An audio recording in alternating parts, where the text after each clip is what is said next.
లక్ష్మీదేవి ఉండే స్థానాలు ఏంటివో తెలుసుకుంటే ఆశ్చర్యం వేస్తుంది. మనం ఎన్ని తప్పులు చేస్తామో తెలుస్తుంది.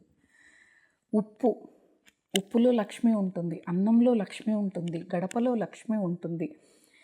అలాగే తులసి, గాజులు, చీపురు. అసలు మహాభారతంలో 96 స్థానాల్లో లక్ష్మీదేవి గురించి ప్రస్తావన ఉంది. ముగ్గు, మనలో ఉండే భక్తి కూడా లక్ష్మినే, శ్రద్ధ కూడా లక్ష్మినే.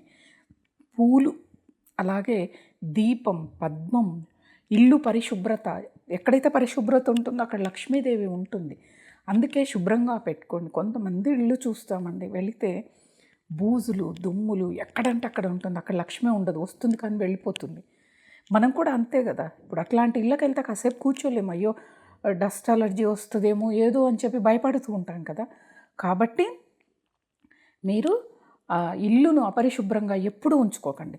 కొంతమంది వంటి ఇల్లు చూస్తే వాళ్ళ ఇంట్లో నీళ్లు కూడా తాగలేం. చాలామంది అంటుంటారు వాళ్ళ ఇంటికి వెళ్తే నీళ్లు తాగలేమని.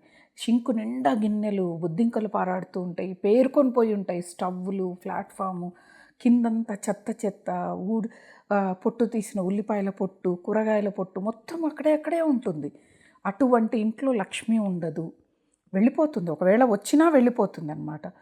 ప్రకృతి వడి లక్ష్మే కదండి. ప్రకృతి పచ్చగా ఉంటే మనకు ఆరోగ్యం.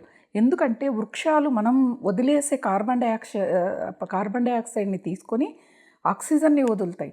మరి అది లేకపోతే మనం లేం కదా. లక్ష్మే కదా అది కూడా. నేను మొదటి నుంచి ప్రతి వీడియోలో ఏ ఛానల్కి వెళ్ళినా నేను చెప్పేది లక్ష్మి అంటే ప్రకృతిని కాపాడుకోవటం లక్ష్మి, పూజామందిరం శుభ్రంగా ఉండటం లక్ష్మి, ప్రతి నిత్యం దీపారాధన చేయటం లక్ష్మి, ఇంట్లో తులసిని పెంచటం లక్ష్మి, గడపని పరిశుభ్రంగా చేసుకొని పసుపు కుంకుమలతో అలంకరించి పూజ చేయటం లక్ష్మి, ఇంటి ముందు ముగ్గు ఉండటం లక్ష్మి, ఎవరైనా వస్తే కడుపు నిండా ఆహారం పెట్టి పంపించటం లక్ష్మి. అక్కడ లక్ష్మి ఉంటేనే ఇవన్నీ జరుగుతాయి.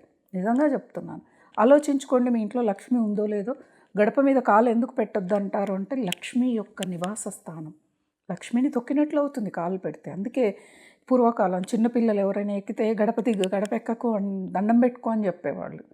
ఎందుకంటే లక్ష్మి అక్కడ ఉంటుంది కాబట్టి. మంచి ఆలోచన లక్ష్మి. మనం మంచిగా ఆలోచిస్తున్నామంటే లక్ష్మీకరం అన్నమాట. మన ఇంట్లో లక్ష్మి నివాస స్థానంగా ఉండటమే కాదు, ఇవన్నీ కూడా లక్ష్మే.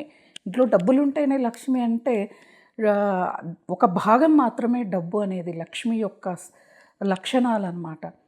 మహిళ సాంప్రదాయంగా తయారవటం లక్ష్మి.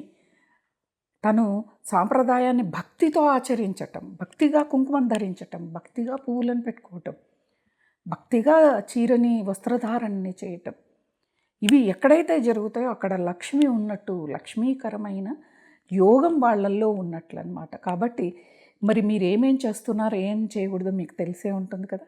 స్వస్తి.